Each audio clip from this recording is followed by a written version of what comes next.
नमस्कार, दैनिक सवेरा टीवी देख रहे हैं आप और मैं गजेंद्र शर्मा। इस समय आपके समक्ष लाइव हुआ हूं राजधानी शिमला से।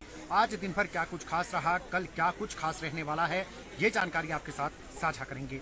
सबसे पहले बात कर लेते हैं भाजपा की। तो भाजपा 4 दिसंबर को एक बैठक करने वाली है।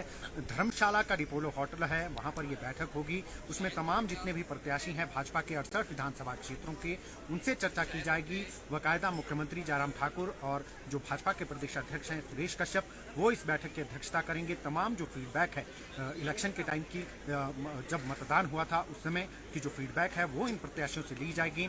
तमाम मुद्दों पर चर्चा की जाएगी। वोट परसेंटेज कितना रहा है उस पर चर्चा की जाएगी। फीडबैक ये भी लिया जाएगा कि कहीं जो अगर किसी भाजपा प्रत्याशी को लगता है कि उसके विरुद्ध जो है भाजपा के ही लोगों ने कहां पर काम किया है, उनके नाम पूछे जाएंगे। जो विरोधी जिन्होंने काम किया होगा उनके खिलाफ कार्रवाई की जाएगी। तमाम तरीके के जो इश्यूज हैं उसमें जो है वो चर्चा की जाएगी। ये दूसरी ऐसी बड़ी बैठक होगी भाजपा की, क्योंकि इससे पहले सोलन के परमाणु में भी एक बैठक हो चुकी है। वो चुनाव प्रबंधन समिति की बैठक थी, उसमें भी चर्चा की गई थी तमाम तरीके की कि अगर सरकार बनाने की स्थिति में आती है भाजपा, अगर जो है नहीं होती है, मतलब 34 के आसपास सीटें आती है या 33 सीटें आती है या 30 सीटें आती हैं, तो किस तरीके से मैनेज किया जाएगा, क्योंकि निर्दलीय भी सबसे ज़्यादा भाजपा की ही हैं। क्या उनकी ज़रूरत पड़ सकती है भाजपा को, इन तमाम मुद्दों पर जो है वो चर्चा हुई थी उस बैठक में भी। और ये दूसरी बड़ी बैठक है जिसमें प्रत्याशियों से फीडबैक लिया जाएगा कि प्रत्याशियों को क्या लगता है कि उनकी स्थिति कैसी है, जो जहाँ पर जो उनके विधानसभा क्षेत्र हैं वहाँ पर कितनी वोटिंग हुई है, किस क्षेत्र में कम वोटिंग हुई है,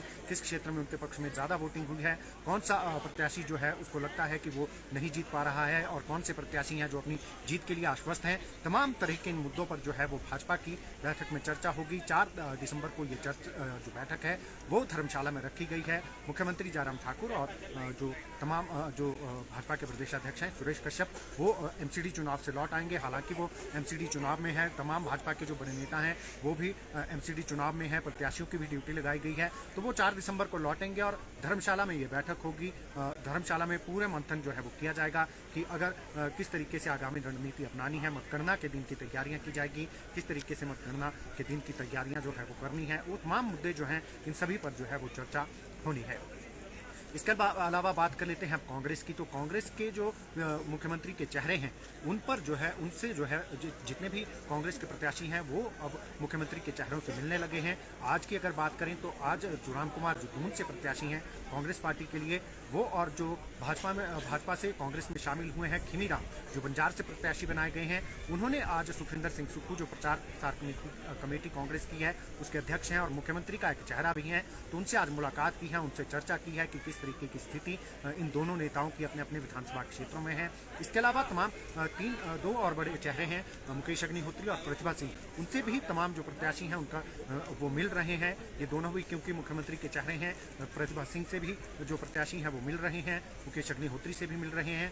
पूरा फीडबैक जो है वो दिया जा रहा है कि किस तरीके की स्थिति है। हालांकि कांग्रेस ये मान रही है कि वो सरकार बना रही है और 40 से 45 सीटें लेकर जो है वो कांग्रेस चल रही है कि 40 से 45 सीटें कांग्रेस की आ रही हैं, पूर्ण बहुमत से जो है वो सरकार बना रही है। हालांकि हॉर्स ट्रेडिंग की बात को भी यहाँ पर जो है इस पर भी जो है इससे ज़रूर जो है वो डरी हुई है कांग्रेस। हालांकि कांग्रेस ये दावा कर रही है कि उनके विधायक बिकाऊ नहीं है और ऐसी स्थिति नहीं आने वाली है कि उनके विधायक बिकेंगे। तो ऐसे में भाजपा का जो सपना, भाजपा की जो हॉर्स ट्रेडिंग की टेक्निक है उसको लेकर जो है कांग्रेस ने कहा है कि वो यहाँ पर नहीं चलेगी। हिमाचल के जो विधायक हैं वो ईमानदार है, हिमाचल ईमानदारों का जो है वो प्रदेश है, यहाँ पर हॉर्स ट्रेडिंग की कोई संभावना नहीं है। और ये जो है बात कांग्रेस के नेता कर रहे हैं और तमाम जितने भी प्रत्याशी है वो लगातार तीनों चेहरे, क्योंकि इन तीनों चेहरों पर ही जो है वो चुनाव लड़ा गया था। इसके अलावा जो पोस्टर में चेहरे थे वो केंद्रीय आलाकमान था और स्वर्गीय वीरभद्र सिंह थे। बाकी मुकेश अग्निहोत्री, सुखविंदर सिंह सुक्खू और प्रतिभा सिंह के नाम पर जो है तमाम तरह के पोस्टरों में इन्हीं को जगह दी गई थी, इन्हीं के नाम पर जो है वो चुनाव लड़ा गया है। तो ऐसे में 3 चेहरों, क्योंकि ये 3 प्रमुख दावेदार हैं मुख्यमंत्री के चेहरे के, तो इनसे जो है प्रत्याशियों का मिलना जुलना जारी है और तमाम प्रत्याशी जो है इनसे नज़दीकियां बढ़ाने लगे हैं। अब बात कर लेते हैं मुख्यमंत्री चेहरे को लेकर। तो प्रियंका गांधी वाड्रा ही तय करेंगी कि हिमाचल के मुख्यमंत्री कौन होगा। ये जिम्मेवारी जो है प्रियंका गांधी वाड्रा को दी गई है, क्योंकि उन्होंने ही चुनाव के दौरान जो हिमाचल में चुनाव हुए थे तमाम प्रचार की जो कमान है वो प्रियंका गांधी वाड्रा ने ही संभाली थी। उन्होंने ही कांग्रेस प्रत्याशियों के पक्ष में जगह जगह प्रचार किया, वो उन्होंने ही रैलियां की, क्योंकि भारत जोड़ो यात्रा में राहुल गांधी बिजी थे, वो हिमाचल को समय नहीं दे पाए। सोनिया गांधी की भी कोई रैली नहीं, हालांकि सोनिया गांधी यहीं थी। प्रियंका गांधी वाड्रा का जो छाबड़ा में मकान है वहां पर वो तमाम फीडबैक ले रही थी कि कहां पर क्या स्थिति चल रही है, लेकिन जो लोगों के बीच जाकर जो रैलियां की गई वो जो है वो कमान प्रियंका गांधी वाड्रा ने संभाली थी, और उनको ही जो है अब मुख्यमंत्री चेहरे की कमान, कौन होगा मुख्यमंत्री का चेहरा हिमाचल में, वो जिम्मेवारी भी जो है वो प्रियंका गांधी वाड्रा को दे दी गई है। 8 नाम हालांकि जो है पहले ही उनका बायोडेटा मंगवा लिया गया है। नया नाम चंद्र कुमार का है, जो ओबीसी चेहरा है, कांगड़ा से चुनाव लड़ते हैं। उससे पहले उनके बेटे नीरज भारती चुनाव लड़ते थे, लेकिन इस बार जो है चंद्र कुमार क्योंकि एक वरिष्ठ नेता है, उन्हें चुनाव मैदान में उतारा गया है, तो उनका बायोडाटा भी जो है प्रियंका गांधी वाड्रा ने मांगा है। इसके अलावा सुखविंदर सिंह सुक्खू, मुकेश अग्निहोत्री, प्रतिभा सिंह, रामलाल ठाकुर, कौल सिंह ठाकुर, ये तमाम नाम जो है ये भी मुख्यमंत्री के दौर में चल रही हैं। लेकिन अब जो फैसला होगा कांग्रेस में मुख्यमंत्री का, क्योंकि कांग्रेस मान रही है कि वो जीत को लेकर जो है काफी आश्वस्त है, वो 40 से 45 सीटों को लेकर पूर्ण बहुमत से सरकार बनाने की बात कर रही है। तो ऐसे में मुख्यमंत्री कौन होगा, इसका फैसला जो है वो प्रियंका गांधी वाड्रा करेंगी। प्रियंका गांधी वाड्रा के कंधों पर ही ये जिम्मेवारी दे दी गई है, वही जो है हिमाचल में कांग्रेस का मुख्यमंत्री तय करेंगी। इसके अलावा बात कर लेते हैं हिमाचल प्रदेश में विंटर सीजन आ रहा है, तो विंटर सीजन को लेकर किस तरीके की तैयारियां करनी है, इसको लेकर मुख्य सचिव की अध्यक्षता में बैठक की गई है।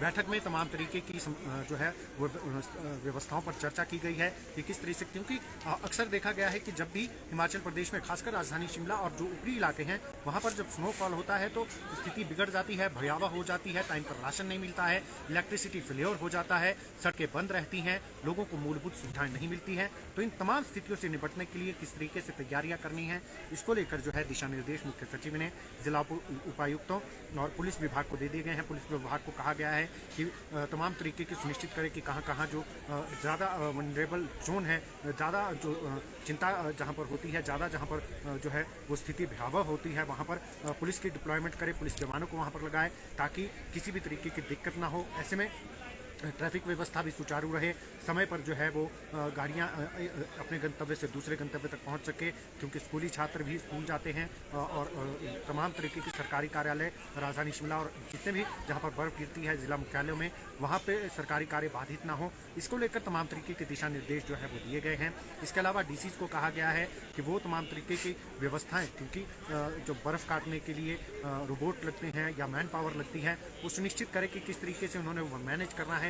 तमाम तरीके की व्यवस्थाएं जो वो सही होनी चाहिए ताकि जो है लोगों को किसी तरीके की दिक्कत ना हो। इसके अलावा पीडब्ल्यूडी विभाग को भी निर्देश दिए गए हैं कि वो भी समय पर जो है वो सड़क खोले ताकि लोगों को ज़्यादा दिनों तक यातायात मार्ग अवरुद्ध ना हो, लोगों को किसी तरीके की समस्या ना हो। इलेक्ट्रिसिटी डिपार्टमेंट को निर्देश दिए गए हैं कि वो सारी मेंटेनेंस का कार्य जो है वो निपटा ले, किसी तरीके की विद्युत आपूर्ति बाधित ना हो, ये सुनिश्चित किया जाए। अगर मैन पावर लगाने की आवश्यकता है तो मैन पावर लगाई जाए। इसके अलावा जल शक्ति विभाग को कहा गया है कि उनकी पाइपें जाम ना हो, ऐसी व्यवस्था की जाए ताकि लोगों को पेयजल आपूर्ति सुचारू रूप से मिल सके, किसी तरीके की दिक्कत जो है हिमाचल वासियों को ना हो। तो ये तमाम तरीके के दिशा निर्देश मुख्य सचिव ने जारी किए हैं। बाकायदा इसके लिए बैठक की गई और तमाम जो रणनीति है वो विंटर सीजन से निपटने के लिए बना ली गई है ताकि यहाँ पर स्थिति जो है वो भयावह ना हो। जैसा पिछले समय में देख चुके हैं, सभी जो है वो झेल चुके हैं कि 15-15 दिन तक रोड नहीं खुलते, 15-15 दिन तक पानी नहीं आता, इलेक्ट्रिसिटी गुल हो जाती है। तो इन तमाम समस्याओं से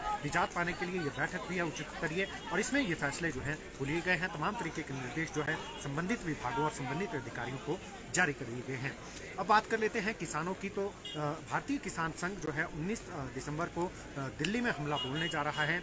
इनकी जो मांगे हैं, एक तो इनकी मांग है खाद्य पदार्थों पर जो जीएसटी लगाया जाता है, जो खादों पर जो जीएसटी लगाया जाता है उसे समाप्त किया जाए। इसके अलावा जो कृषि के उपकरण हैं, जितने भी तमाम आधुनिक उपकरण हैं उन पर जीएसटी लगाया जाता है, वो जीएसटी समाप्त होना चाहिए, ये बात कर रहे हैं। इसके अलावा उत्पाद की कीमत जो है वो प्रॉपर मिले, क्योंकि अक्सर देखा गया है कि किसान की लागत ज़्यादा आ जाती है, उसे उसकी कीमत नहीं मिल पाती है, तो वो कीमत भी जो है वो सरकार सुनिश्चित करे कि उसे जो है अपने उत्पाद की, किसान को अपने उत्पाद की जो कीमत है वो जो है वो सही मिल सके।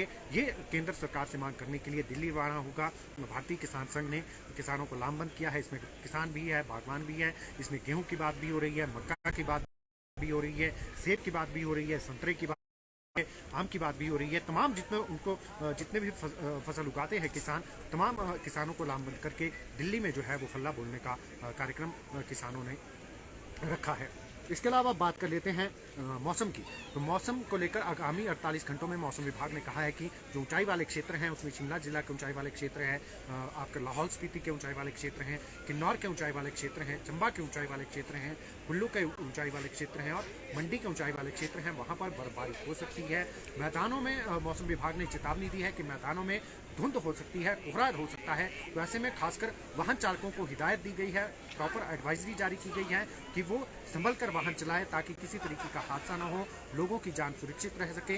तो ये एडवाइजरी जरूर जो है वो मैदानी इलाकों के लिए जारी की गई है कि धुंध और कोहरे से बचने के लिए वाहन चालक जो है वो प्रॉपर